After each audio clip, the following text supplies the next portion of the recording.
Sean bienvenidos a un capítulo más con Legalmente. En esta ocasión vamos a hablar de algo que estoy seguro va a interesarle para aquellas personas que el día de hoy de repente tienen alguna idea de cómo iniciar quizás un proyecto o quizás tienen un carrito de comida o están con deseos de poner una tienda.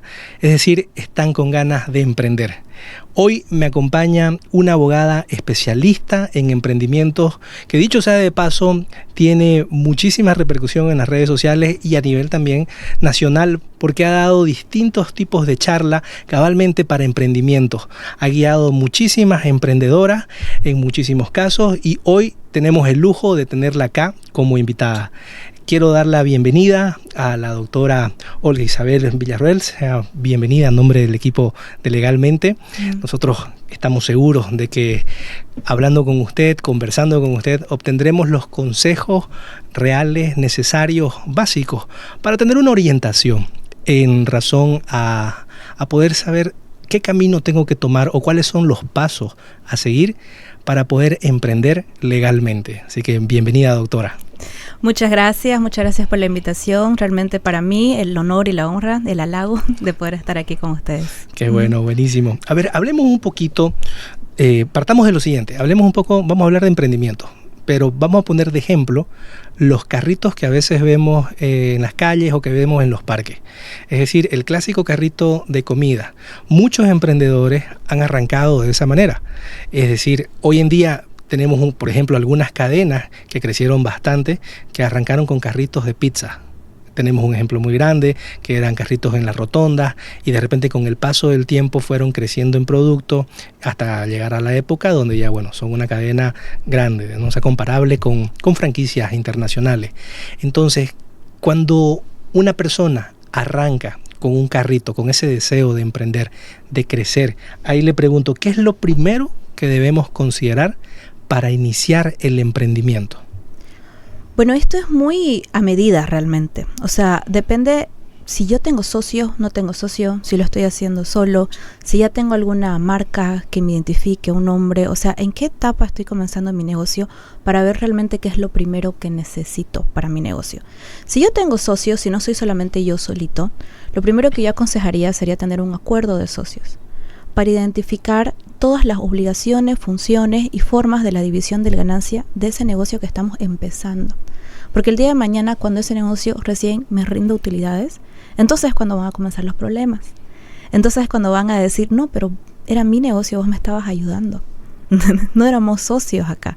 Entonces ahí es cuando ya se dejan de hablar las familias, se dejan de hablar los amigos, las navidades se vuelven raras, digamos, ¿no? Claro. Entonces yo aconsejo, si vas a tener un socio y no estás empezando solito, que tengan un acuerdo de negocios, que lo hablen, que definan cuáles son tus obligaciones, cuáles son tus funciones, quién va a hacer las cuentas, quién va a hacer las compras y cómo se van a dividir las ganancias. Mire usted, interesante lo que está mencionando. Yo recuerdo en aquella época de colegio, algunos años atrás, bastantes años atrás, recuerdo haber visto y escuchado de distintos grupos de amigos o compañeros que de repente tenían esa intención. En el último año de colegio tenían la intención, ok, salimos, vos vas a estudiar tal cosa, pero hagamos esto, pongamos este negocio, arranquemos con esto. A ver, probablemente hay jóvenes que nos deben estar viendo en este momento y deben estar más o menos con esa misma idea, con esa misma ilusión de poner un emprendimiento y de crecer y de ganar dinero.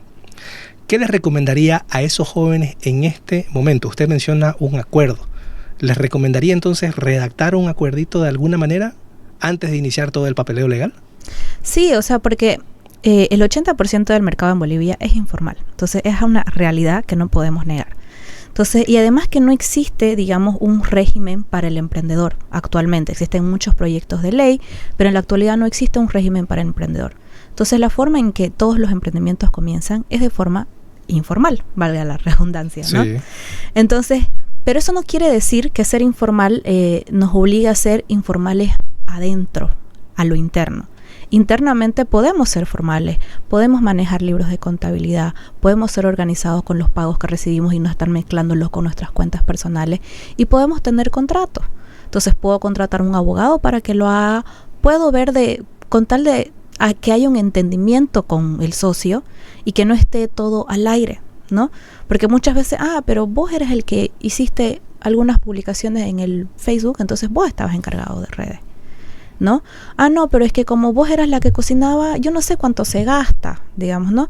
O por último, ni siquiera nunca hablaron de ser una sociedad, y como te digo, se confunde el que yo creía que esto era mi negocio y vos me estabas ayudando.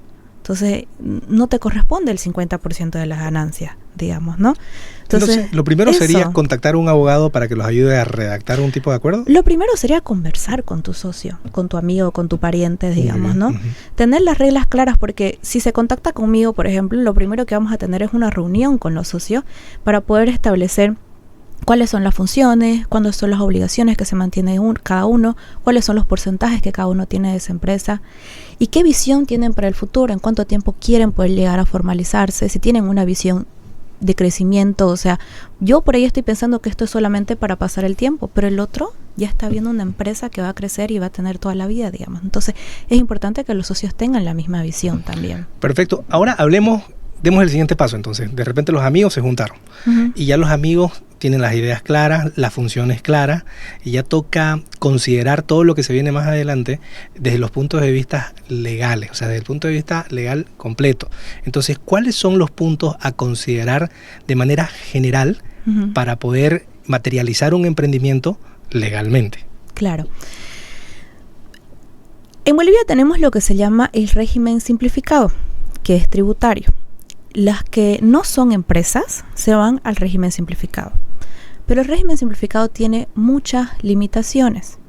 Te obliga a un límite de cantidad de ingresos anuales. No puedes superar, si no me equivoco, son los 180.000 bolivianos anuales de ingresos, o sea, no de utilidades netos, ¿no? No puedes tener otras sucursales, no puedes contratar personal, ¿no? O sea, es ideal para empezar, sí, ¿no? Es ideal, pero depende también tu rubro, porque tampoco se supone que es para todos rubros. El régimen simplificado te dice que es solo para comerciantes minoristas, vivanderos o artesanos. Entonces, comerciante minorista es la tiendita de la esquina, ¿ya? Es ese lugar donde ninguno de sus precios puede superar, si no me equivoco, los 160 bolivianos, no recuerdo bien el precio exacto, por unidad. Y no pueden vender electrodomésticos tampoco, si no se deja de considerar un comerciante minorista. Y el vivandero es el puestito de la esquina, el que está en la calle. Entonces, ese vendría a ser lo que es el vivandero, el puestito que está en la calle. Y también tiene un límite de precio unitario. Entonces, no cualquier carrito de comida que vos decís puede llegar el régimen de impuestos nacionales a considerarlo como un vivandero. Depende mucho de su interpretación del inspector, porque hoy en día van al domicilio a revisar. Entonces, desde principios de año ya no es solamente ir con tus documentos y te lo daban en ese instante. Desde principios de este año se hace una inspección ocular al local, ya sea régimen simplificado o régimen general. Entonces, depende también de lo que considere. Yo no te puedo decir, tenés un carrito, ya, directo régimen simplificado. No, porque va a depender mucho de cómo luce tu carrito, va a depender mucho de la interpretación del fedatario de impuestos nacionales, del inspector de impuestos nacionales, y va a depender mucho del rubro al que te estés dedicando, ¿no? Si es un carrito que está vendiendo, qué sé yo, cosas de lujo, muy probablemente de diferentes tiendas, o que sean multimarca, digamos, cosas así, muy raramente lo vaya a considerar impuestos nacionales régimen simplificado. Y actualmente, ¿qué ejemplos podría dar de régimen simplificado como tal? El artesano, ¿no? O sea, las personas que están comenzando a fabricar en su casa, ya sea carteras, zapatos, todos los que son lo que es la marquetería, si no me equivoco, sí, en cuero, todos los que realmente llegan a cocinar, que hacen las galletas, los brownies, y es solamente en su domicilio, que no cuentan con personal y lo hacen solo ellos, o a lo máximo le ayuda un familiar, porque la normativa también te permite que un familiar te ayude en el régimen simplificado. Pero si alquila un local pequeño, ¿también podría entrar? No podría ser un régimen simplificado. La normativa te dice, o sea, si ya estás alquilando un local, ya sos empresa para impuestos nacionales. Como te digo, debería ser como los videojuegos, que tenés nivel 1, nivel 2, nivel 9. Para los emprendedores no hay nivel 1, nivel 2, nivel 3. Directo tenés que irte a nivel final, que es régimen general, luchar contra el monstruo más grande de todos, que es los impuestos, en grande, digamos, ¿no? Y es muy complicado porque encima no tuviste este crecimiento paulatino como emprendimiento. Porque recordemos que el régimen simplificado no se considera empresa, no se considera emprendimiento. Entonces es simplemente una forma de que se registren y tributen aquellos, ni siquiera pequeños comerciantes ni pequeños negocios, o sea, es pequeños artesanos, o sea, personas que no son empresas ni emprendimiento. Es para ellos el régimen simplificado, no es para empezar, pero se utiliza para empezar en ciertos emprendimientos por las facilidades que el régimen simplificado otorga, que es realizar solamente un pago cada 2 meses fijo y no tenés que hacer declaraciones. Entonces, obviamente es muy sencillo para empezar, pero como digo, no está destinado para emprendimientos ni emprendedores, ni para empezar, digamos. No existe eso.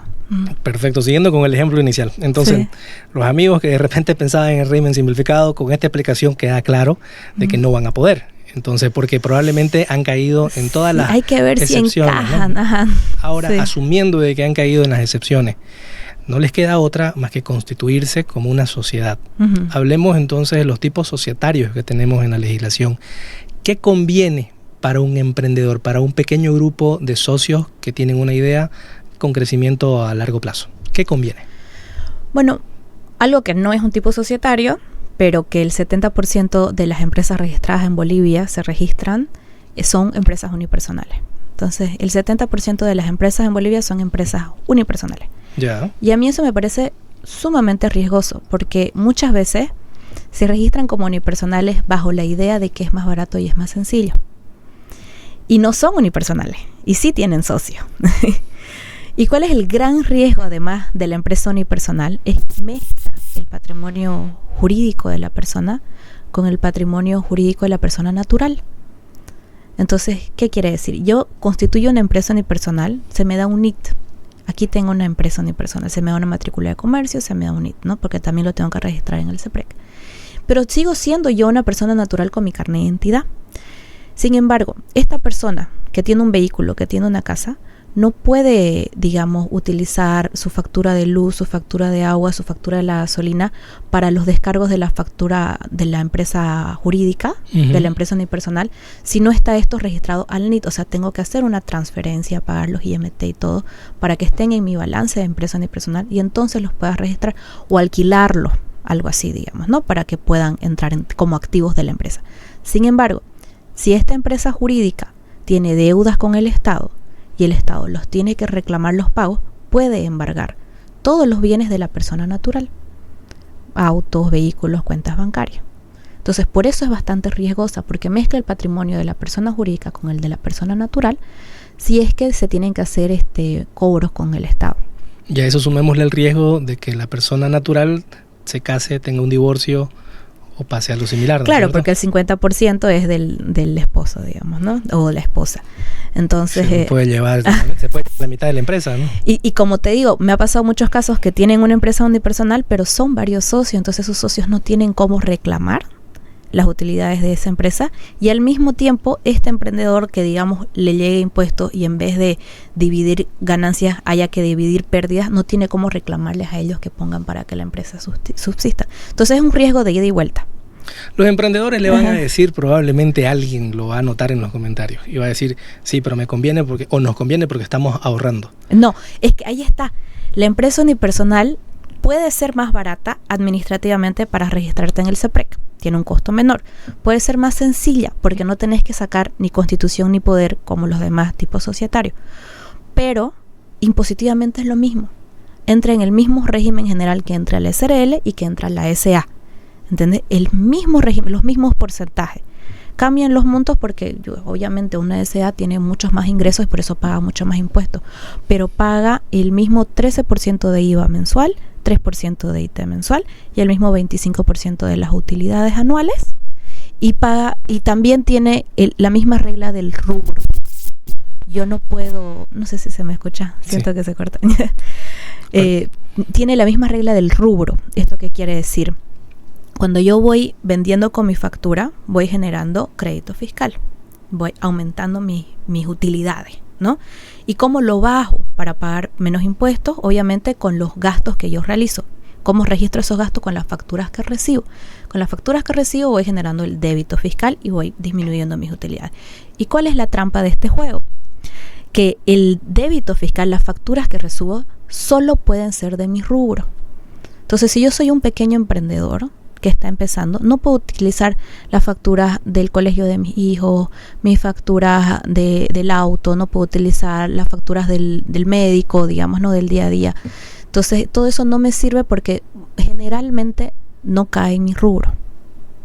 Entonces, y que son gastos grandes que realizan los pequeños emprendedores, porque cuando uno comienza básicamente para cubrir los gastos de la casa y que Dios nos ayude, digamos, ¿no? Claro. No te dedicas solamente para el emprendimiento como tal.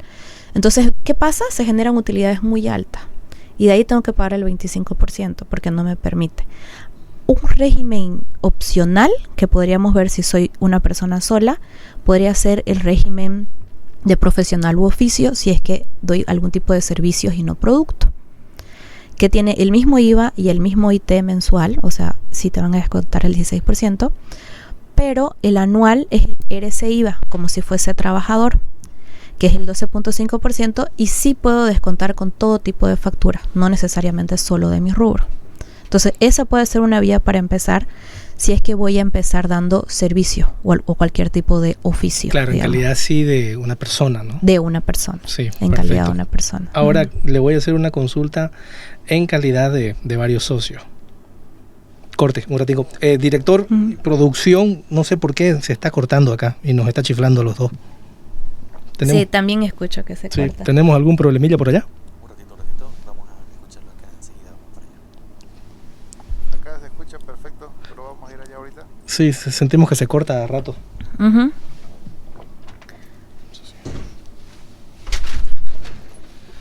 Puede ser que sea el retorno de acá.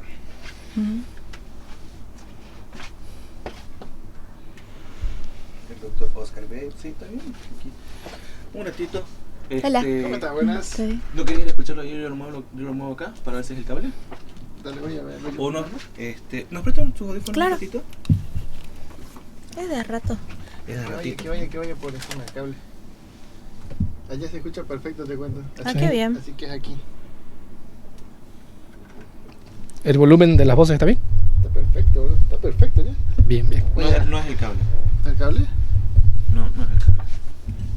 Es por acá nomás. Enchufarlo, volver a enchufar. Estamos. Sí.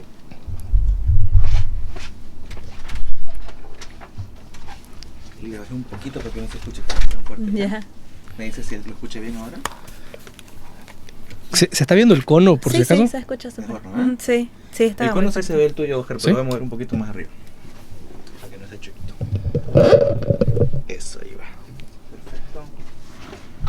Tu celular. Por ahí llaman todas las cortejas. Vamos bien, está bien fluido. Está fantástico. Está bien, ¿no? Sí. Yo ya me desanimé a abrir mi carrito. El celular Tu celular. Está fuera de foco, sí, está fuera de foco. está fuera de foco, dice que está fuera de foco.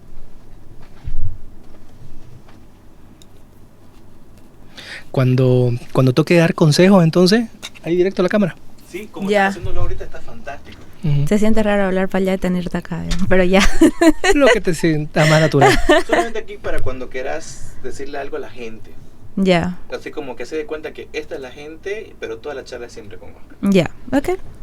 Buenango se siente Sí. medio, como una presión rara, ¿no? Ah, que te estoy mirando. Ajá.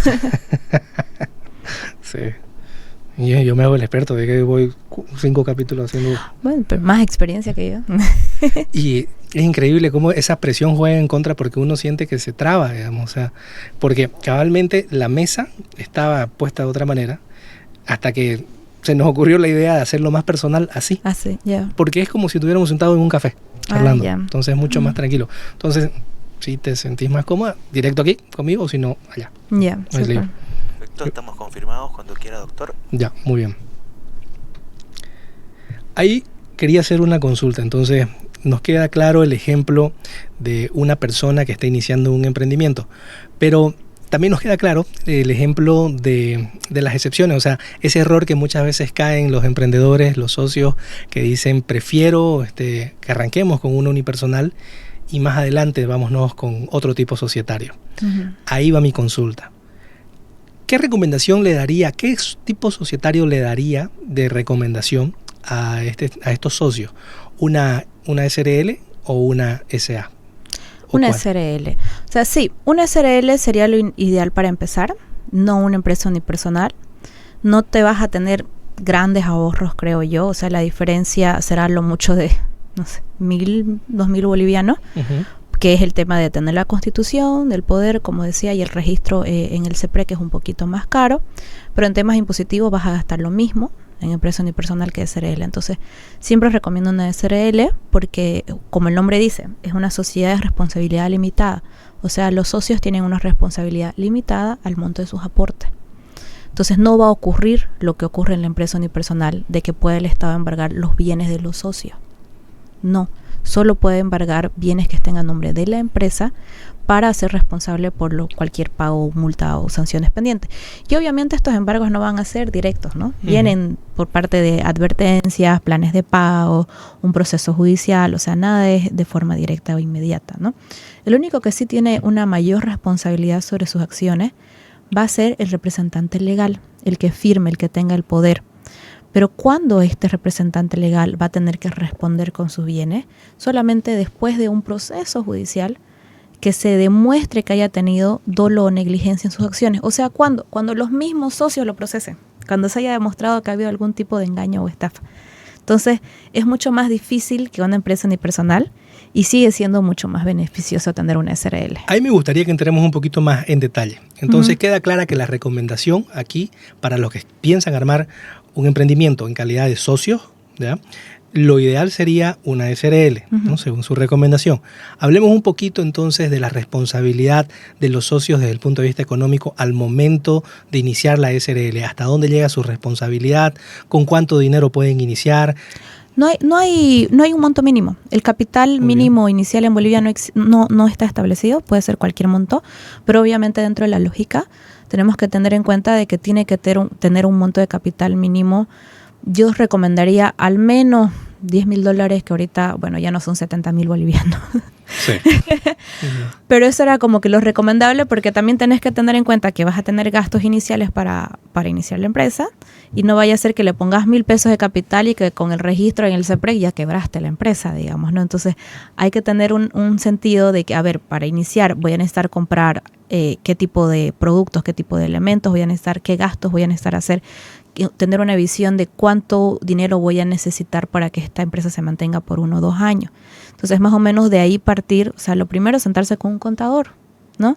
De ahí partir y ver realmente cuánto necesito yo para que se mantenga esta empresa 1 o 2 años y poner un capital en base a eso, ¿no? Si no lo tengo, si tengo inversionista, ahí voy a ver si necesito buscar un inversionista, o sea, ver realmente si la empresa no genera ningún ingreso, cuánto voy a necesitar yo gastar para que esta empresa funcione por lo menos 6 meses, ¿no? Entonces, de ahí poder ver cuál es el capital que voy a necesitar. Entonces, por eso te digo, no está establecido, porque la normativa te da toda esa flexibilidad de ver qué es lo que necesita tu negocio para que vos establezcas el capital para iniciar. ¿Cuánto tarda más o menos el papeleo y qué costo tiene aproximadamente establecer una SRL? A ver, justo voy a dar un taller de eso. Di uno también en LinkedIn, pero si lo quieren ver a profundidad, me pueden seguir en Instagram, en Facebook, en LinkedIn también. Ahí está explicadito todo, a detalle. Recién di un taller con la comunidad del LinkedIn para mujeres emprendedoras, y está el link donde pueden acceder al taller que fue grabado y está publicado.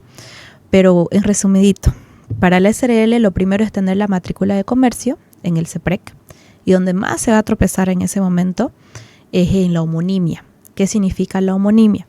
Es verificar que mi nombre de la razón social de la empresa no esté repetido con otra empresa, que no es lo mismo que la marca, pero dejemos un puntito ahí, después vemos más sobre la marca. Lo segundo es impuestos nacionales. Tengo que contar con mi régimen general ante impuestos nacionales. Hoy en día, como te decía, impuestos nacionales va a tu domicilio a verificar de que la empresa de hecho existe. Y esto ha alargado mucho más el proceso de trámite, porque antes en el CEPREC yo sacaba mi homonimia, que es virtual, online, gratuito, pero están demorando porque realizan observaciones y es un día por cada tentativa de nombre. Entonces me observaron un nombre hoy, intento otro mañana, me lo observaron, intento otro mañana. Entonces depende de cuánto tiempo demores en encontrar tu nombre, porque es un día por intento. Y una vez tenés tu nombre, 2-3 días en notaría para sacar tus documentos.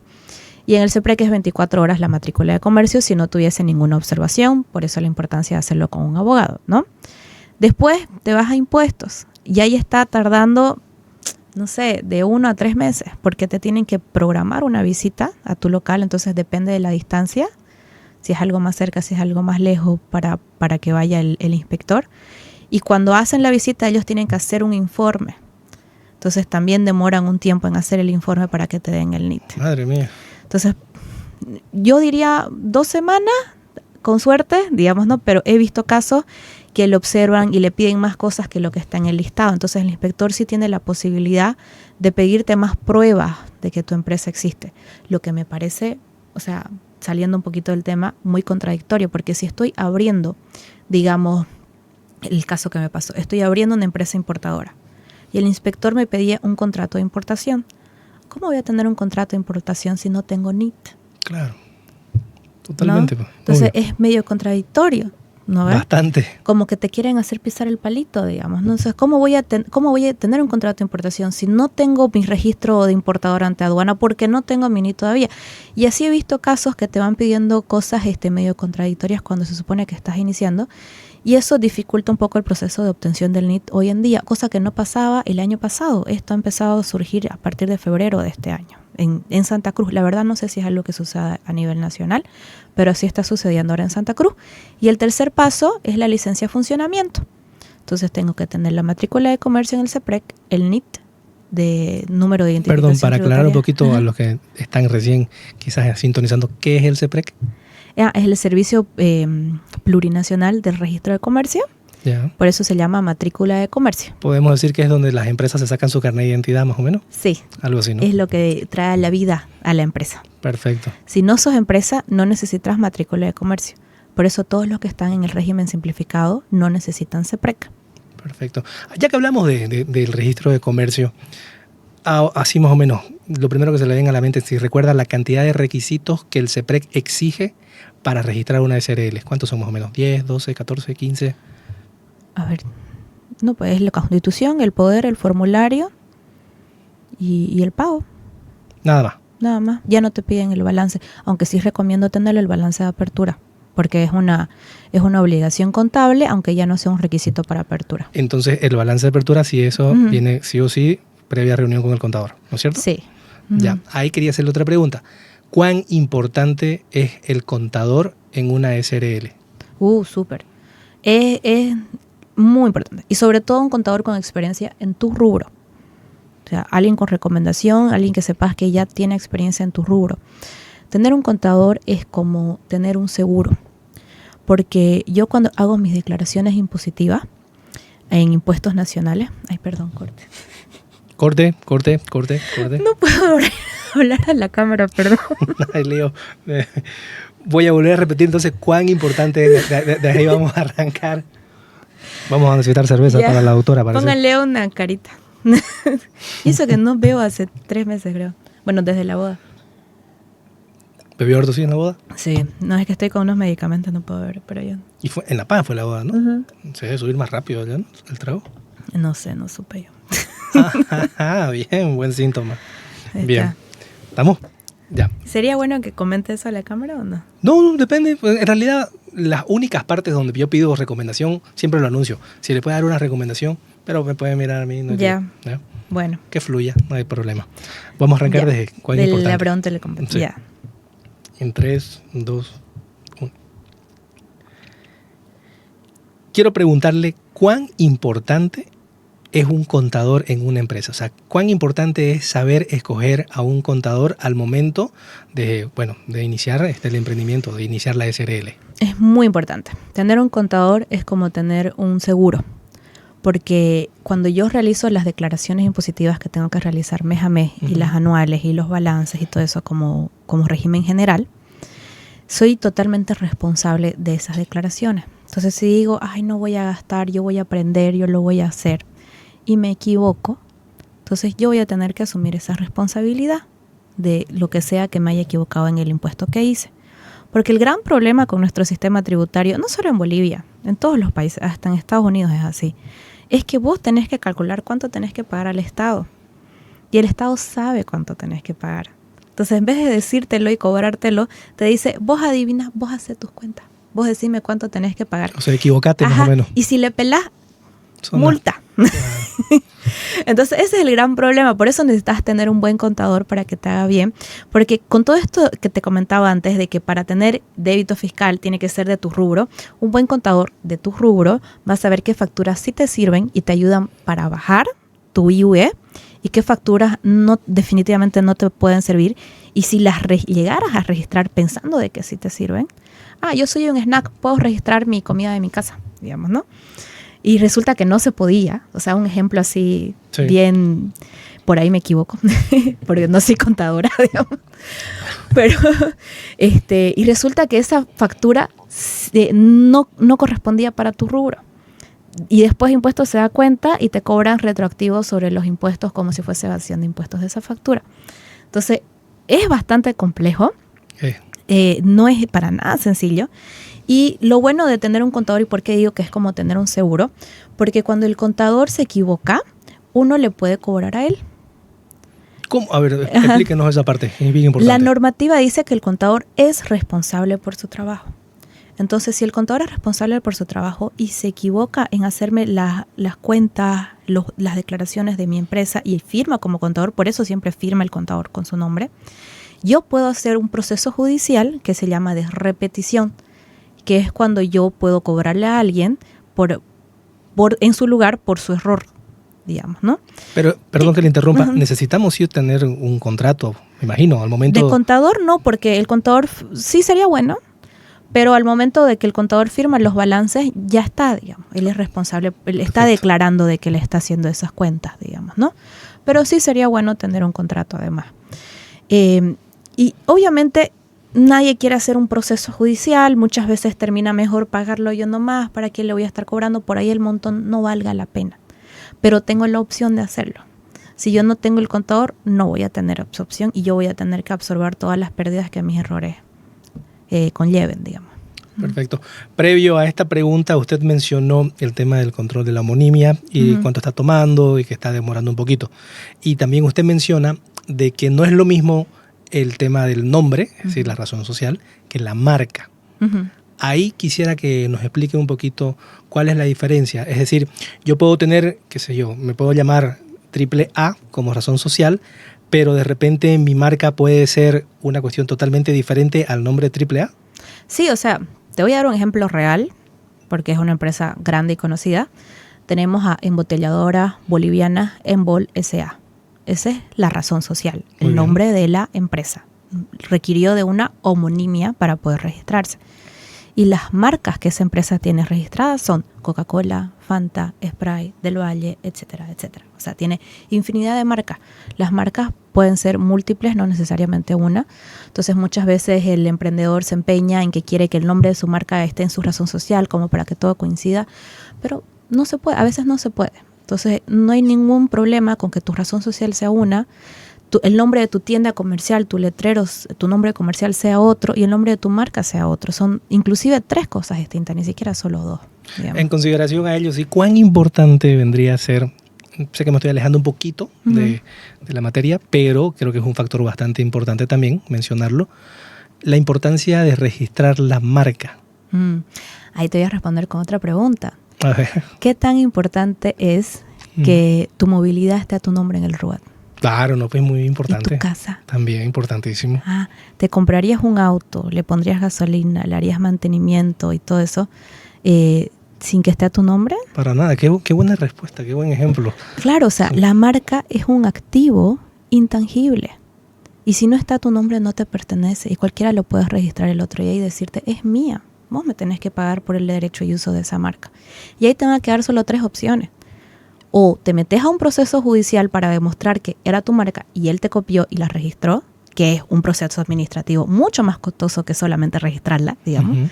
O se la compras tu marca a él para poder seguir utilizando tu marca y le vas a tener que hacer una oferta, o cambias de marca, porque él la registró y ya no es tuya. Entonces ya cualquier emprendedor que esté escuchando va a saber, pucha, el costo que es cambiar de marca, ¿no? O sea, lo que cuesta penetrar en el mercado, lo que cuesta contratar un diseñador gráfico, tener algo único, original, reconocerse, porque la marca hoy en día ya tiene una personalidad, no es solo el logotipo. Entonces, toda esa inversión que ahorita estás realizando en tu marca sin haberla registrado, implica que cualquiera te la puede ganar y la puedas registrar como suyo. Es más, capaz y la marca ya está registrada y vos simplemente no sabías. Perfecto. Importantísimo, sobre todo porque es muy probable de que la mayoría de los que hoy en día de repente tienen una buena cantidad de seguidores en las redes sociales, me refiero exactamente a los carritos.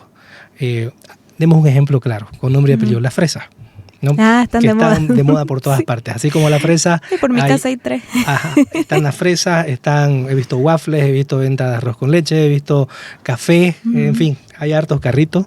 Y hay algunos de que tienen bastantes seguidores y es muy probable que no tengan ningún tipo de registro. Ahora, hay una pregunta un poquito más, entremos a detalle. Digamos, este rubro, que obviamente deben estar lejos de una SRL, no sé si hay algunos de una SRL, pero ¿podrían registrar su marca siendo pequeños, medianos? ¿Sí? Definitivamente. No necesitas ser empresa para registrarte en tu marca. Perfecto. Puedes registrar tu nombre, puedes registrar la empresa a tu nombre como persona natural y es un costo inclusive más bajo. Y se puede registrar no solamente la marca, el nombre, el logotipo, sino también si estás haciendo algún producto nuevo, algo innovador, existe también lo que es la marca tridimensional. Por ejemplo, volviendo al tema de Coca-Cola, la botella de Coca-Cola tiene un registro de marca tridimensional, entonces la forma de esa botella no la puede utilizar ninguna otra empresa, por eso Pepsi tiene otra forma, digamos, ¿no? Y así las diferentes empresas. Entonces, todo se puede proteger y registrar dentro de lo que la marca se registra ante el CENAPI. Diferenciemos de lo que es el CEPREC. Muy bien. El CENAPI es el Servicio Nacional de Propiedad Intelectual, que registra todo lo que es la propiedad intelectual de marca y también derechos de autor. Los músicos, los artistas, todos también registran ahí sus derechos de autor. Y el CEPREC, decíamos, es el registro de comercio, ¿no? Y ahí tenemos otra más, que es la AEMP. La autoridad de empresas es la encargada de fiscalizar todas las obligaciones comerciales y es la única que te puede multar por no haber actualizado tu matrícula al día. O sea que y otras obligaciones comerciales, digamos, ¿no? Por decir, si yo en el CEPREC no actualizo mi matrícula al día, ellos no me van a cobrar la multa cuando yo la vaya a actualizar fuera de fecha. Yo la voy a actualizar nomás fuera de fecha. Solo va a quedar el registro. Y dentro de los próximos 2 años, la AEMP podría venir a multarme por haberla actualizado fuera de fecha. Porque el CEPREC no puede cobrar multas, no puede sancionar, es solo la AEMP. Complicadita esa figura, ¿no? Está separado, claro, en su momento se separaron porque ahorita Impuestos Nacionales hace las 2 cosas. Te registra el impuesto y te fiscaliza y te multa. Pero si para el que alguna vez le haya tocado peregrinar por multa, como yo en impuestos, uno se va a percibir que hay una área de registro y hay en otro edificio, en otro piso, en otro piso hay otra área de fiscalización, que es donde te cobran y te multan. Entonces, esas áreas en el tema comercial están separadas, porque hace 20 y pico años se hizo la concesión de lo que era el registro de comercio y lo ganó Fundempresa en su momento y la concesión era por 20 años. Y como ya se venció ese tiempo de concesión, ahora volvió el Estado, ¿no? Y bueno, otros temas más políticos, más de tinte político. Siempre. Volvió al Estado y se mantuvo así, separado, o sea, ya no se creó una sola entidad para todo, entonces se mantiene la AEM para lo que es fiscalización y multas y sanciones y el CEPREC solo para lo que es registro de comercio. Muy bien, volvamos de nuevo al CEPREC. Dentro de los requisitos está como requisito, como parte, la Constitución.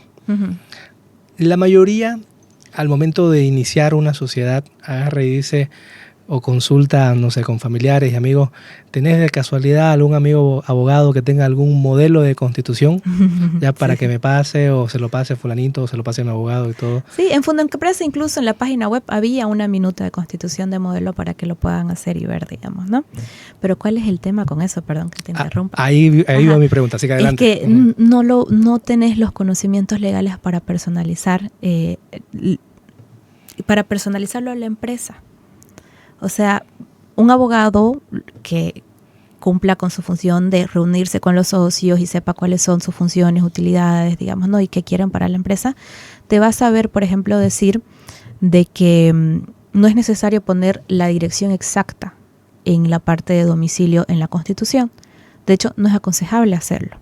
Si yo pongo domicilio, calle Cecilia Guzmán, número 362, digamos, qué sé yo, el día de mañana voy a tener que hacer una modificación a la Constitución porque me cambié la casa de al lado. Cuando en realidad vos podés poner domicilio Ciudad de Santa Cruz de la Sierra. Es más, yo he llegado a poner casos que pongan domicilio Departamento de Santa Cruz, porque me toca clientes que están ahí entre Valle Sánchez y no sé qué, y no sé si es Santa Cruz o... Entonces, para evitar tener que cambiar la ciudad en la Constitución, yo pongo Departamento de Santa Cruz. En la época de Fundoempresa me lo aceptaban. Ahora en el CEPREC no me ha tocado todavía, así que no quiero que después se enojen conmigo si hay problemas con el CEPREC. Pero sí, o sea, se puede poner Ciudad de Santa Cruz, de manera que yo no tenga que estar modificando la Constitución. Lo mismo con el nombre del representante legal. Hay una parte en la Constitución, en cualquier modelo que pillen en línea, que dice representante legal, y mucha gente pone el representante legal va a ser tal persona. Entonces, nuestra normativa, como está concebida en el Código de Comercio, no nos obliga a tener un poder de representación legal. Si yo lo pongo en la Constitución, no debería necesitar tener un poder de representante legal porque ya está ahí designado. Y el Código de Comercio me dice que él tiene todas las capacidades. Es decir, para que más o menos quede clara esta respuesta, dentro de la misma Constitución podemos poner al representante legal y podemos incluso determinar las distintas obligaciones de cada uno de los socios. Claro. Y a la vez sanciones se podrían poner también. También, pero igual, como está nuestra costumbre hoy en día, sí se recomienda que el representante legal tenga un poder de representación legal aparte. Uh-huh. Porque en todas las instituciones que nos vamos, en el banco, en todas las instituciones nos dicen, no, yo necesito un poder que diga que esa persona puede venir acá. Entonces te exigen un poder de representación legal, por más de que el Código de Comercio diga que no es necesario. Entonces, en la Constitución, para no estar cambiando de Constitución cada vez que cambio de representante legal, es más conveniente no mencionarlo en la Constitución y decir que la Asamblea lo designará, ¿no? Entonces, de esa manera, yo no tengo que estar modificando la Constitución para cada cambio de domicilio o de representante legal que haya. Mejor, ¿no? Sí. Ajá, exacto. Entonces, pequeñeces, digamos, ¿no? Que valen muchísimo. Que valen, pero si vos ves un modelo que simple tiene así línea, entonces vos, claro, dice domicilio, señale su domicilio, espacio, vos pones la dirección exacta. ¿Entendés? Entonces no sabes que ahí tenés que poner en realidad solo la ciudad. Entonces, por eso es necesario hablar con un abogado, además de que ha habido muchas actualizaciones, sobre todo con el tema de la pandemia, que la Gaceta Electrónica de Comercio, que las reuniones virtuales para que puedan haber asambleas virtuales de socio. Entonces, todos esos artículos son muy nuevos, muy recientes, que sí yo recomiendo tenerlos en tu Constitución. Entonces, hay gente que sigue utilizando modelos del año de la cachucha que ya no están actualizados y en el CEPREC se lo van a observar, digamos, ¿no? ¿Qué pasa? Ahora, hace minutos hablábamos de las sanciones. ¿Qué pasa si de repente un socio no cumple con lo que pactó, con lo que prometió? Y de repente hay unas cuantas sanciones o no hay sanciones en la Constitución. ¿Qué pueden hacer los demás socios? Lo que generalmente se pone en la Constitución es la cláusula arbitral y es lo que más se recomienda. ¿Por qué? Porque ir por un método abreviado más sencillo de conciliación, que es el de conciliación y arbitraje, es más recomendable. Porque tenés además a personas idóneas en el área comercial. Entonces, generalmente las constituciones tienen una cláusula arbitral y si hubiese algún conflicto de ese tipo se resolvería en una cámara de arbitraje. La que más se utiliza en Santa Cruz es la de CAINCO. Y digo, tiene personas más idóneas en el área comercial porque el área procesal judicial no las tiene. No hay un juez de comercial, hay un juez de civil y comercial. Y te aseguro que el 99% de sus procesos son de civil. Entonces desconocen muchos procesos, están abriendo el código de comercio cuando tienen procesos de quiebra, de acreedores, de concurso preventivo. Todas esas cosas son muy poco conocidas, creo yo, en lo que es el área procesal comercial como tal, porque además no existe un juez especialista en comercial, en civil y comercial. Recapitulando, hay otro punto muy importante. Colocar la cláusula de arbitraje y conciliación para que en casos de conflicto, bueno, vayan a la Cámara de a la Arbitraje. Cámara, claro, para que sea mucho más rápido, dada, bueno, cómo está la situación en el Poder Judicial, ¿no? Claro. Perfecto. Y no solo en la Constitución, sino en todo tipo de contrato que vayas a realizar. Y ahí también hay otro detalle. Si voy a poner la cláusula arbitral, pero es para exigir pago, si yo estoy brindando un servicio ya, y me tienen que pagar cada cierto tiempo, en la cláusula arbitral tengo que poner una excepción de que no va a ser válida si el conflicto es por falta de pago.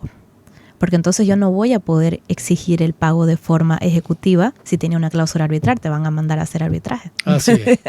Entonces, muchos detalles, es importante tener un abogado para saber todo eso. Totalmente, es fundamental. O sea, Sí. La Constitución es el punto de partida, prácticamente, ¿no? Claro, y no hay, como te decía, me decías al principio que en general tiene que saber todo. No hay una receta general para todos los emprendedores, para todos. Es revisando cada caso. Revisando cuál es tu situación, cuántos socios son, cuál es el capital, cuál es el propósito, el alcance que quieren tener para poder darles una receta medida. Yo creo que por eso nos dicen doctor a los abogados, ¿no? Porque tenemos que analizar bien cada caso para poder dar lo que necesitan, digamos, ¿no? Así es.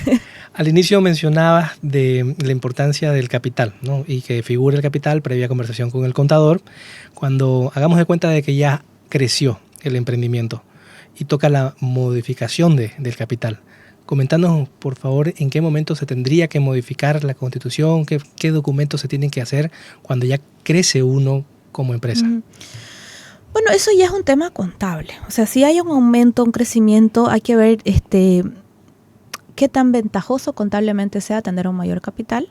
Probablemente tenga ventajas financieras ante el banco, digamos, no tenga mayores posibilidades de crédito si tengo un mayor capital, pero tengo que también ver de que en el Código de Comercio hay una cláusula que me obliga a la reducción de capital si es que mis pérdidas superan el 50% del capital social. Entonces, si mis pérdidas superan el 50% del capital social, yo estoy obligado a hacer una reducción de capital. Entonces también tengo que ver que ese aumento también puede venir con consecuencias, digamos, ¿no? Y como le digo, es un tema contable. Hay un asiento contablemente que se puede poner, que se llama el asiento de cuotas para las SRL, cuotas por capitalizar. Entonces puede quedar el asiento ahí, no tiene una limitación de tiempo ni de número, hasta que realmente estén listos a dar ese paso a aumentar el capital. Perfecto, perfecto. Entonces, vamos a recapitular. Tenemos la Constitución, tenemos el poder, todos los documentos presentados al CEPREC. Ya fueron los de impuestos a hacer la inspección. NID en mano. La patente municipal. La patente municipal. Llamada licencia de funcionamiento, que ahorita está tan en boca de todos porque recién salió una resolución diciendo de que 50 rubros no iban a requerir de la ficha técnica ambiental, que es una de las mayores dificultades en Santa Cruz de obtener la licencia de funcionamiento. ¿Por qué? ¿Por qué? Porque la ficha técnica ambiental te pide otro certificado que se llama el certificado de compatibilidad de uso, que lo emite también la misma alcaldía municipal, y para ese certificado de compatibilidad de uso te pide los planos actualizados, no más de 2 años, del inmueble, certificado de ABITC, certificado de los bomberos que no existen. Entonces lo que hacen los bomberos es que vos lleves un plano de emergencia y ellos te lo legalizan, digamos. Y otros más certificados del inmueble. Entonces la mayoría de los emprendedores alquilan y no tienen acceso a esos documentos porque eso le pertenece al propietario. Perdón, ¿cuántos requisitos acaba de mencionar? ¿4 o 5? Son como 50, digamos. Y esto es del municipio. Ajá, porque te piden el certificado de compatibilidad del uso que te emite la alcaldía, para que te den la ficha técnica ambiental que te emite la alcaldía, para que te den la licencia de funcionamiento que te la emite la alcaldía. Entonces es un loop así totalmente innecesario. O sea, comenzando por el hecho que yo creo que la licencia de funcionamiento como tal no debería ser requerida para todas las actividades económicas. ¿Con qué sentido estoy pagando yo patente, una licencia de funcionamiento digamos, de un estudio jurídico. Si ocupo una oficina de 20x20, ¿para qué? ¿Cuál es la licencia para funcionar que me están dando en este sentido? En muchos países como en Estados Unidos y en gran parte de Europa, la licencia de funcionamiento municipal es solo para determinadas actividades que van a cierta manera a obstaculizar la actividad del municipio, ¿no? Grandes industrias y demás. Pero si yo tengo una oficinita de 20x20, ¿para qué necesito una patente municipal? Si ese inmueble ya está pagando impuestos de inmueble. Es solamente necesidad de cobrar doble por un mismo espacio, digamos, ¿no? O triple, porque pueden haber más negocios en un mismo lugar. Igual va a requerir patente. No tiene sentido, entonces. Para mí, no es solamente eliminar la ficha técnica ambiental. Yo creo que la licencia de funcionamiento como tal no debería ser exigida para todas las actividades económicas, sino para actividades económicas en específico de acuerdo a su rubro, digamos. Y todo este trámite, con los requisitos mencionados, ¿cuánto tiempo demora? La licencia de funcionamiento sale en 3-5 días si tenés la ficha técnica ambiental. La ficha técnica ambiental puede llegar a demorar de 1 a 3 meses si tenés el certificado de compatibilidad de uso, porque hacen una inspección ocular, o sea, otra vez, ¿no? Impuestos ya fue a ver tu local, ahora el municipio viene a ver tu local también para la ficha técnica ambiental. Tenés que sacar fotos de todo el lugar, tenés que tener extintores, o sea, toda una, de seguridad, digamos, ¿no? Que tiene que tener el espacio.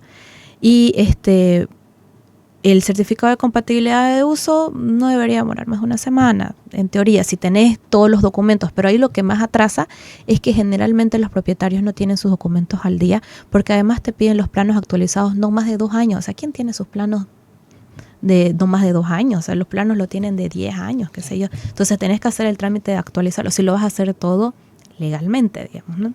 O sea que tranquilamente podríamos estar hablando de unos 5 a 6 meses. Para sacar la licencia de funcionamiento. Todo legalmente. Junto con todos los requisitos previos. Claro. Inclusive con la resolución que te decía antes que salió, que 50 rubros ya no requerirían de la ficha técnica ambiental, la normativa no dice eso. La normativa dice de que firmando un compromiso pueden sacar la licencia de funcionamiento y después sacar su ficha técnica ambiental. O sea que no le han eliminado la ficha técnica ambiental de los requisitos de la licencia de funcionamiento. Y eso del acta de compromiso era algo que ya se hacía para todo rubro. Uno podía hacer. Entonces yo no entiendo la resolución como para qué la sacaron. Porque además con una resolución no podés ir en contra de lo que es no sé si es ley o decreto municipal que establece los requisitos, como la ficha técnica ambiental como requisito. Entonces realmente no hicieron nada con el tema de la resolución de los 50 rubros que ya no requieren ficha técnica ambiental, porque sí siguen siendo requisitos. Lo único que te han dado es como que una acta de compromiso para que lo puedas sacar la licencia ahorita y después le hagas tu ficha. Y termina siendo contradictorio, porque se supone que la ficha la necesito para la licencia, entonces ¿cómo la voy a sacar después de la licencia, digamos, no? Claro, totalmente. Wow. Ok, hagamos de cuenta entonces de que estos emprendedores con la sociedad ya lista trajinaron y terminaron y consiguieron al final la licencia de funcionamiento. Y ya toca atender al público. O sea, lo más importante, después de todo el calvario burocrático, qué paisito que nos tocó en todas las instancias, realmente. No por nada el 80% del mercado es informal. Realmente. Pero bueno, hagamos de cuenta entonces, cumplieron con toda la legalidad, con todos los pasos respectivos. Viene el momento de la contratación de personal. O sea, lo que ellos decían atender, digamos, ¿no? Bueno, aquí existe un abuso que hacen las cajas nacionales de salud, que te exigen registrar al representante legal. Dice, es que no tengo trabajadores. No, que el representante legal es trabajador, y te dicen, tiene un monto mínimo de salario de 3,000 y pico bolivianos. Cosa que eso es recontra ilegal. Recontra ilegal, ya han tenido varias cartas de advertencia, ya CAINCO también ha hecho como que varias representaciones. Lo siguen haciendo. Así que lo único que les queda es al público saber, al emprendedor conocer de que eso no es así, de que de ninguna manera te pueden obligar a registrar si no tenés trabajadores. Lo único que estás obligado a hacer después de tener tu matrícula, tu NIT y tu licencia de funcionamiento es el ROE, el Registro Obligatorio de Empleadores, que se hace online, gratuito, y podés declarar sin trabajadores. Y eso tenés un plazo de 30 días después de que sacaste tu NIT, si no multa. Y este registro del ROE es ante el Ministerio de Trabajo. Y se registra con el mismo usuario y contraseña de impuestos nacionales. Entonces el sistema está vinculado. Entonces sí van a saber que sacaste NIT y no registraste ROE y te van a multar. Entonces tenés 30 días para registrar tu ROE. Eso es lo único obligatorio de registros laborales sin tener trabajadores. Y como te digo, puedes registrarlo sin trabajadores. ¿Y cómo va a funcionar la empresa? El representante legal puede claramente trabajar sin tener un sueldo. Claro, sí. Los socios pueden trabajar sin tener un sueldo, digamos, ¿no?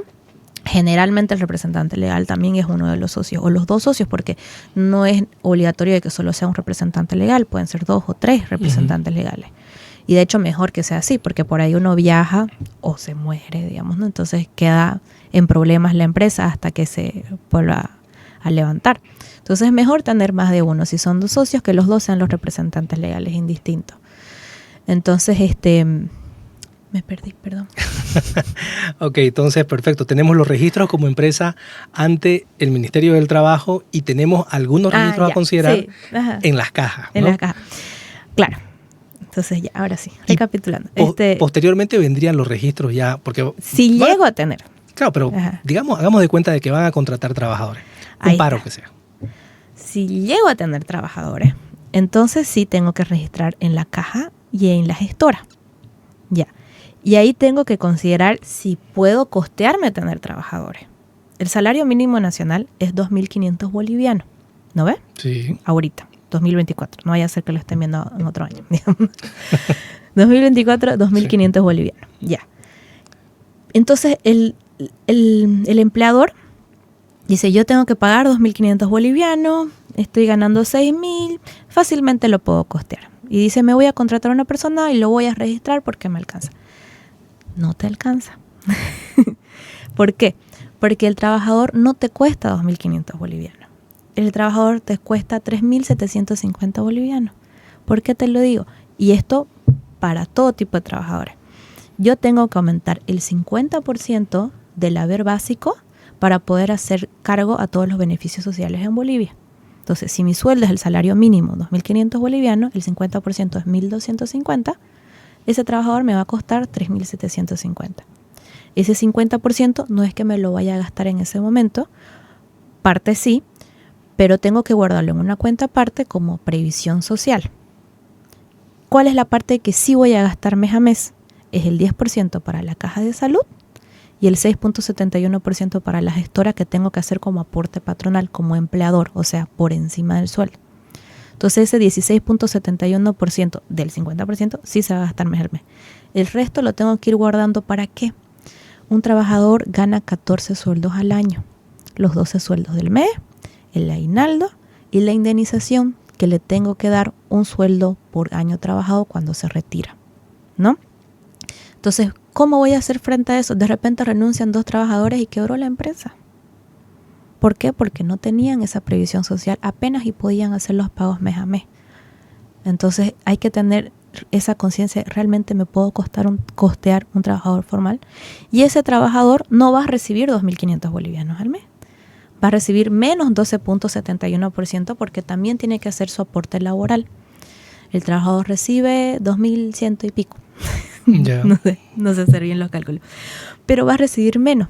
Entonces, el empleador por un trabajador de salario mínimo nacional gasta 3.750 y el trabajador recibe 2.500 menos 12.71%, digamos. 2.100 y pico. Esa es la tajada de la torta que se lleva el Estado en sus distintas entidades, digamos. Y a eso sumémosle si se embarazan. Por eso te digo, para los beneficios sociales, en países como Chile, por ejemplo, se recomienda un 20% de previsión social para hacer frente a las normativas laborales. El de Bolivia es muy alto, el 50%.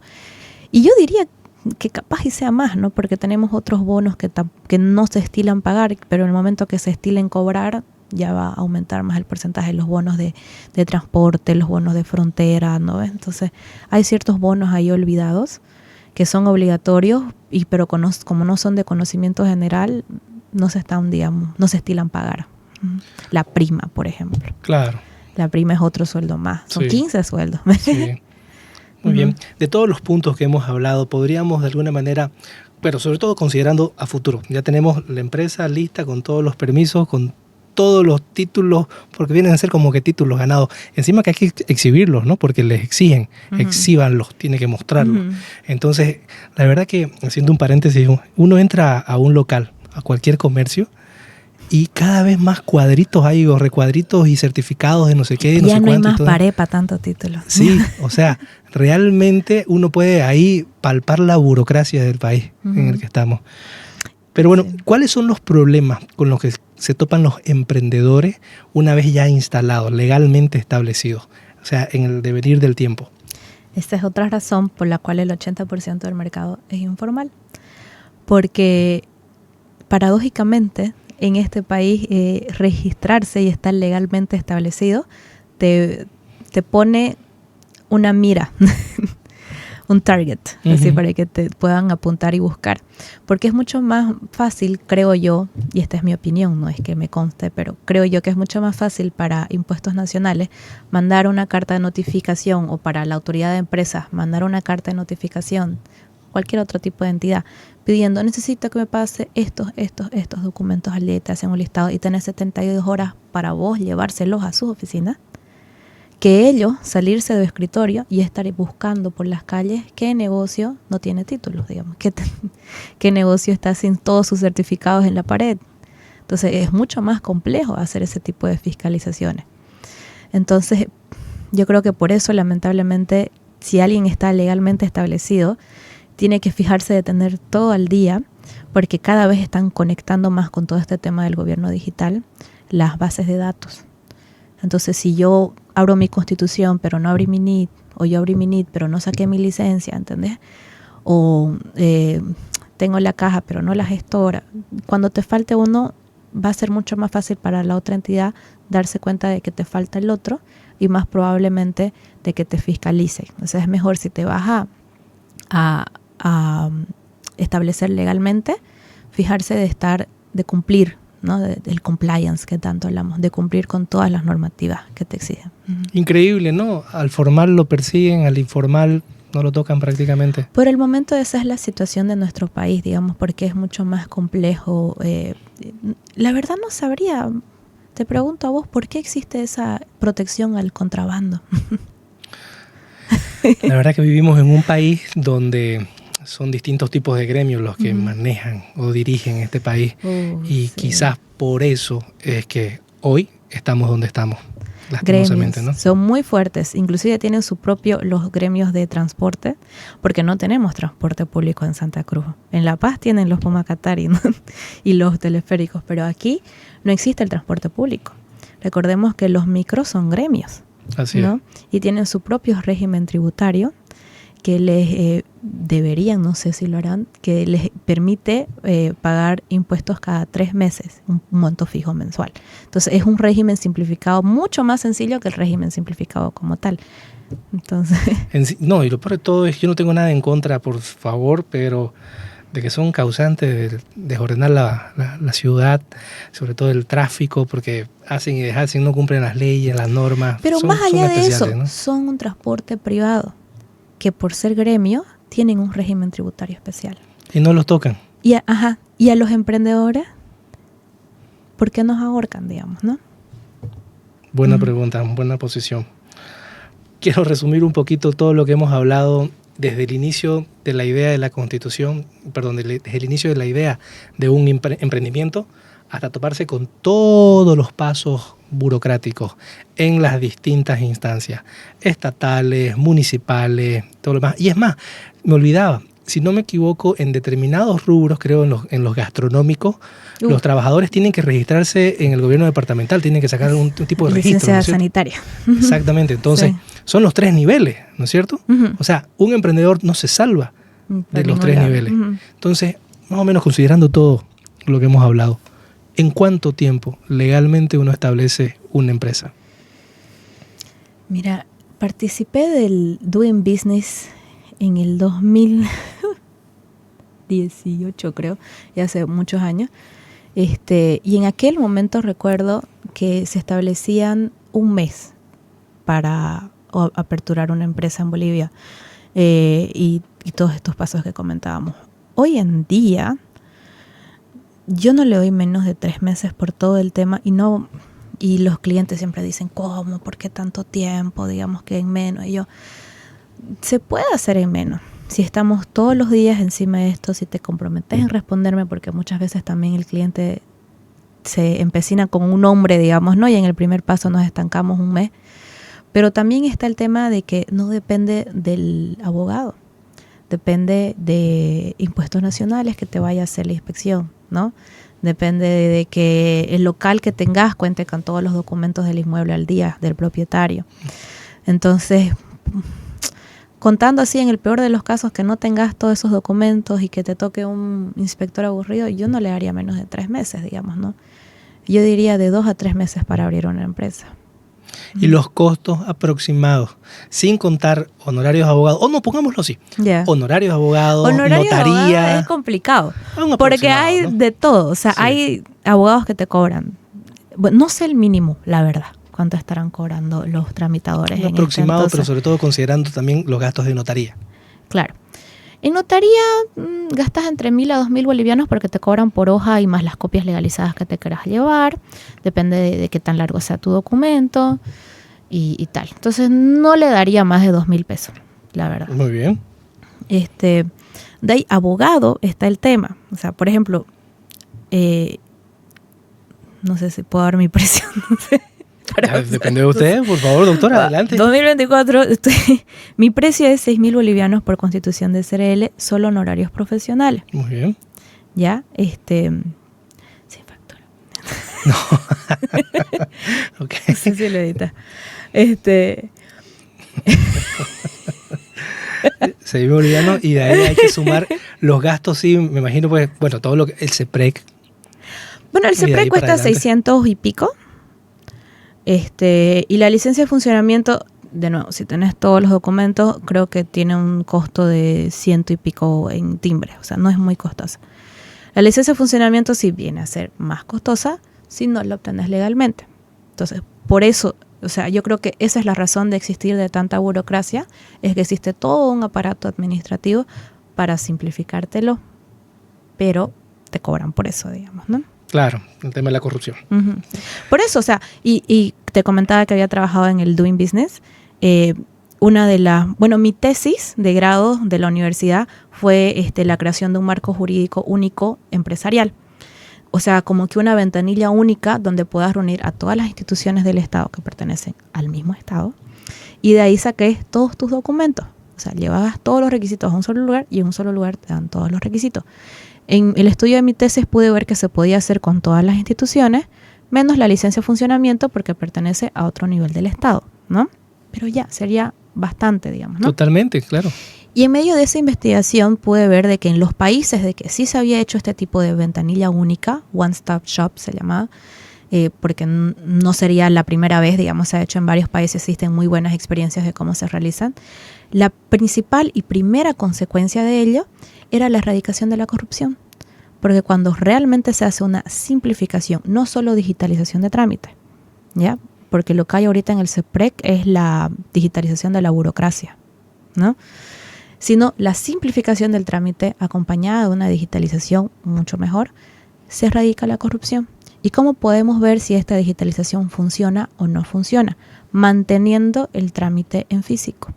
Entonces, ¿cuál es el problema principal ahorita del CEPREC? Te exigen ciudadanía digital. Vos, si no tenés ciudadanía digital, no podés ser empresa. Entonces, imagínate ese nivel de discriminación. Vos sos obligado a tener un correo electrónico para poder tener ciudadanía digital, para poder tener empresa. Entonces, si nos ponemos a pensar, o sea, sin tener el censo ahorita a la mano, ¿qué porcentaje de la población no tiene acceso a Internet? Y sí, tiene su negocio y está funcionando. Y la normativa lo obliga a contar con un correo electrónico para poder registrar la empresa. Y además es un sistema, como te mencionaba, que tiene bastante falla, como el tema de la homonimia. La homonimia antes era un trámite en físico que iba y en 24 horas te daban la aprobación de 3 opciones porque una persona lo revisaba. Ahora han invertido no sé qué cantidad de plata en hacer de que un algoritmo te saque la homonimia. Y como no lo hace bien, sí lo tiene que revisar una persona. Por eso ahora estás de una opción en una opción un día por día, ¿entendés? Porque una persona lo revisa y lo han convertido como parte del mismo trámite de la constitución de empresa, lo que es un poco más complejo para la persona común entender, digamos, ¿no? De que como que un paso uno dentro de este mismo trámite, ¿no? Y como no funciona, se vuelve más complejo. Por eso te digo que es la digitalización de la burocracia. El tema de la digitalización del CEPREC. Y así vamos a ir yendo con cada una de las instituciones. Entonces, ¿cómo vamos a tener un gobierno digital si no tenemos personas que tengan habilidades digitales? En Estonia, que es ahorita uno de los países referentes en gobierno digital, lo primero que hizo en los años 90 fue insertar la clase de codificación en los colegios. Después fue haciendo implementaciones en los años 2000, cuando ya tenías personas que podían trabajar. Ahorita se están trayendo gente del extranjero para poder crear estas licitaciones. Creo que es una empresa mexicana la que se ganó el tema de las ETIC para hacer todos los sistemas, porque no tenemos personal o no reconocemos al personal boliviano, porque no hay esta habilidad digital cultural en nuestro país. Entonces, por eso Estonia en los años 90 lo primero que hizo fue insertar la codificación como parte de la currícula escolar. Entonces, una vez se comenzó a digitalizar el gobierno, ya tenían personas que podían trabajar en eso, para ello y a través de eso, digamos, ¿no? Es que podemos resumirlo así, ¿no? La burocracia es prácticamente o casi sinónimo de corrupción, o da cabida a la corrupción. Mientras más trámites y sobre todo que todo está en físico, porque aquí somos el país de la fotocopia, encima traiga fotocopia de carnet, fotocopia de no sé qué, fotocopia de no sé qué. Estamos en una época donde ya la inteligencia artificial en el otro lado del mundo, allá arriba, están con miedo de que los va a suplir en muchísimos oficios. En cambio aquí seguimos exigiendo fotocopia de una cosa y fotocopia de la otra. Y no digitalizamos, ¿pero por qué? Porque obviamente atacaría a toda la burocracia, ese aparato burocrático que es sinónimo de corrupción y que tiene una montonera de funcionarios públicos que muchas veces son inoperantes y lo único que hacen es trabar al emprendedor. Cuando vas a un local, siempre te dicen falta esto, ¿no? Falta tal documento. Por eso yo siempre digo que la principal arma para vencer a como te decía, ser emprendedor, comenzar como empresa, es ir directo al nivel final del videojuego. Directo a pelearte con el monstruo más grande, es registrarse en la SRL, porque no hay nivel 1, nivel 2, nivel 3, no hay un régimen para emprendedores en Bolivia actualmente. Hay muchos proyectos de ley y ojalá se lleguen a dar. Entonces, la principal arma para vencer este nivel final es el conocimiento. Entonces, que te vengan y te digan, ay, pero es que le falta tal documento, vos le decís, aquí está. No, pero es que falta no sé qué, vos le decís, aquí está. Pero es que me lo tenía que traer legalizado con no sé qué, vos le decís, aquí está. Y lo mataste. Fatality. Entonces, con el conocimiento es la única forma de poder llegar a vencer a la burocracia. Si tuviera la posibilidad de darle un consejo al municipio, solo al municipio, vamos a hablar de este nivel ahorita, después hablamos del Estado. Un consejo al municipio para que fomente los emprendimientos, para que quite un poco la burocracia, conforme a, en consideración de los pasos que hemos hablado. ¿Qué podría aconsejarle o pedirle? Que eliminen el certificado de compatibilidad de uso, la ficha técnica ambiental y la licencia de funcionamiento para todas las actividades económicas. Que se realice realmente un análisis para ver qué actividades económicas realmente afectan a la ciudad y que se les requiera pedir una licencia de funcionamiento para que puedan funcionar en la ciudad. Que yo creo en su 90% no afectan en nada y podrían funcionar sin tener un registro ante el municipio.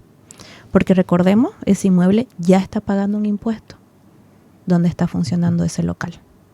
Entonces no debería por qué además pagar otra patente solo porque ahí funciona una librería. Con todo lo que hemos hablado al principio, desde el punto de vista estatal, de los requisitos que hay, hablamos del CEPREC, hablamos de impuestos, hablamos también de la autoridad de empresa, podemos llegar a una preconclusión de que el Estado definitivamente no fomenta el comercio formal, no fomenta a los emprendimientos. Entonces, si bien usted menciona de que hay algunos anteproyectos de ley, pero así en una síntesis, ¿cuál sería el camino correcto que debería tomar el Estado para fomentar los emprendimientos, para fomentar el comercio formal y sobre todo atraer al comerciante informal, a sacarlo al informal? ¿Cuál es el camino correcto? ¿Tendría que el Estado ponerse las pilas y una vez arrasar con todos los informales, hacer de policía? Hablábamos de que el control solamente cae a los formales. Y eso me parece totalmente injusto. ¿Cuánto tiene que caminar? Y toda una travesía tiene que cumplir un emprendedor para ser formal, mientras que el informal está en la calle, está fomentando el contrabando, está evadiendo impuestos y es una época complicada esta época en la que vivimos. Entonces, ¿qué recomendación se le podría dar al Estado? Bueno, como dicen, cuando la ley es pareja nadie se queja y ahorita no está siendo para nada pareja. Claro. Pero tampoco podemos exigir, digamos, que se multe a todos los que son informales de la noche a la mañana. Yo creo que tiene que haber ese proceso de cambio y que el gobierno tendría que tener una visión a futuro, pero un proceso de cambio. No me vayan a confundir. Okay. Yo sé, ahorita escuchándome, esa frase ya está como que trillada y ya tiene dueño, pero valga la redundancia o volviéndolo a mencionar, que hay un proceso en el que cuando cambiemos de ser la mayoría informales a la mayoría formales, tiene que haber un paquete de incentivos que no va a ocurrir en un mismo gobierno. O sea, no va a ocurrir esto en 4 años, ni en 1 ni en 2. Tiene que haber una visión a futuro de poder fomentar y que se mantengan esas regularizaciones a largo plazo. No solo se trata de revisar cómo tenemos los trámites ahorita y simplificarlo, ¿no? Porque el CEPREC, como te decía, ha invertido harto el AGETIC en digitalizar, que AGETIC es la Agencia Nacional de Tecnologías.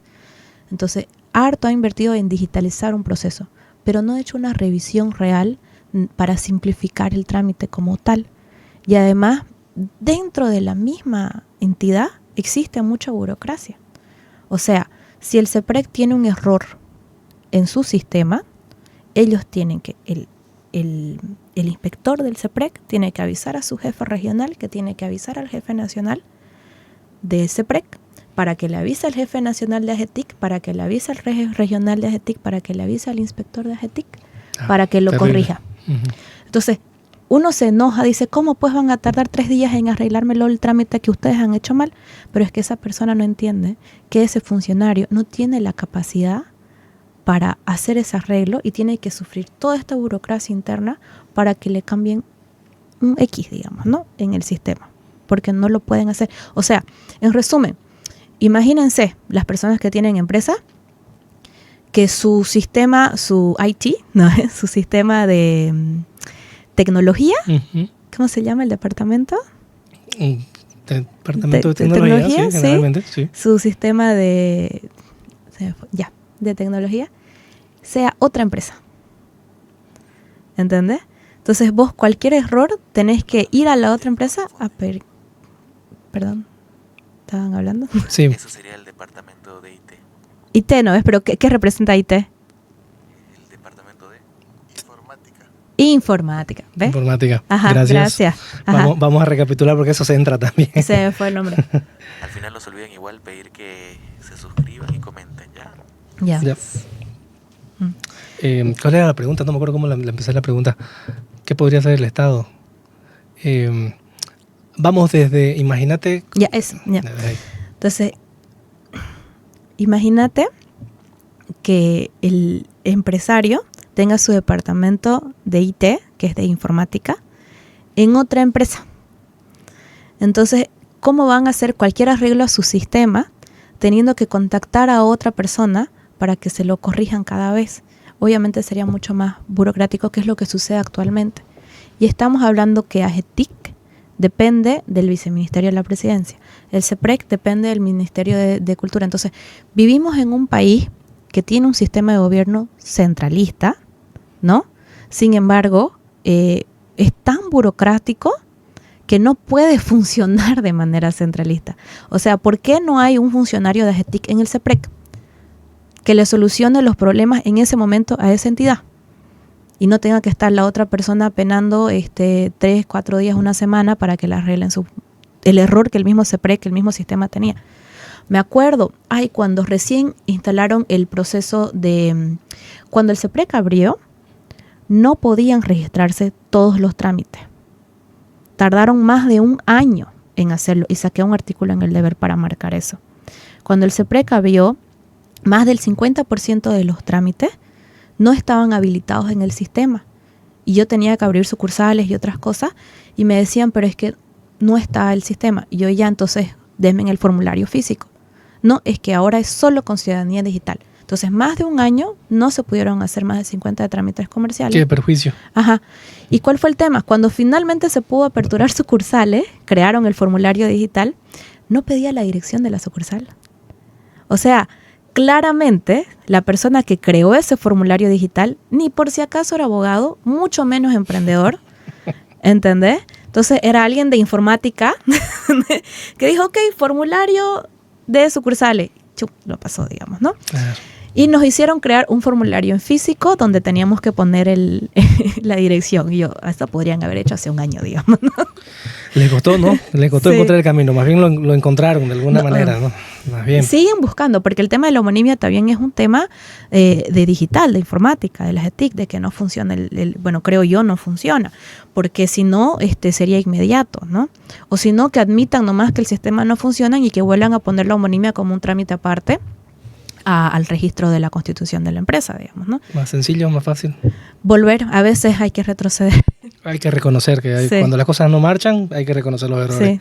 Pero bueno, para ir concluyendo, querida doctora, ¿qué recomendación le podría dar a los emprendedores? Aquellos que están a mitad de camino, aquellos que están por iniciar el camino, o tal como comenzamos hoy este capítulo, Ujú. aquellos que de repente están con una idea de iniciar, de crecer. Iniciar. ¿Qué recomendación? Aparte de la paciencia que tienen que tener, ¿no? Respirar hondo. Les recomiendo el conocimiento. Realmente es la mejor arma que puedan tener. Si están con la idea de hacer algo, no solo averigüen todo el tema comercial de cómo hacerlo funcionar, porque con lo primero que se van a chocar es con el mercado. A ver si su producto vende en el precio que creían que iban a vender, que les aseguro no lo va a hacer. Siempre uno se choca con el mercado, tiene que ir ajustando precios, viendo cómo cubrir la demanda, etcétera. Entonces, así como se van a empapar de conocimiento para que su negocio comercialmente funcione, también empápese de conocimiento sobre la normativa. Hoy en día no estoy solo yo, no está solamente el podcast de Legalmente. Hay muchos abogados en las redes, en LinkedIn, que también comparten información y hacen talleres y capacitaciones que comparten esta información de forma sencilla para que lleguen a ustedes. Entonces, yo creo que, no sé, leer libros, leer algunos comentarios en el periódico, ver talleres, podcasts, es la mejor forma de saber qué es lo que necesita mi empresa en ese momento. Y si realmente no tengo, digamos, el tiempo y sí tengo los recursos, entonces puedo contratar una consultoría con un abogado para que me diga toda esta charla que hemos tenido vos y yo, pero me la diga a mí, con mi empresa, con mis socios, y me dé mi diagnóstico. Perfecto. Ir con el ¿Dónde doctor. la pueden contactar? En redes sociales estoy como Click Law, estoy en LinkedIn como Olga Isabel Villarruel, en Instagram como Click Law y en Facebook como Click Law. Y el TikTok lo tengo abandonado, cuesta, pero ya. ¿Y algún número de referencia? Es el 756-38444. Perfecto, doctora. A nombre de todo el equipo de Legalmente queremos darle las gracias. La verdad que su participación ha sido brillante, ha despejado muchísimas luces y estamos seguros de que las personas que lo han visto esto probablemente dará mucho que conversar, van a guardar muchos de los consejos que usted ha brindado y sin duda alguna creemos que la van a contactar más adelante, así como nosotros lo vamos a hacer quizás para más adelante, traerla nuevamente para que hablemos de la coyuntura del país. Claro, con ¿no? gusto. Muchísimas Muy gracias por haber venido, Gracias. doctora. Y bueno, concluyendo un capítulo más, a todos los emprendedores, tal como lo decía la doctora, paciencia, a nutrirse de mucho conocimiento, sobre todo del mercado.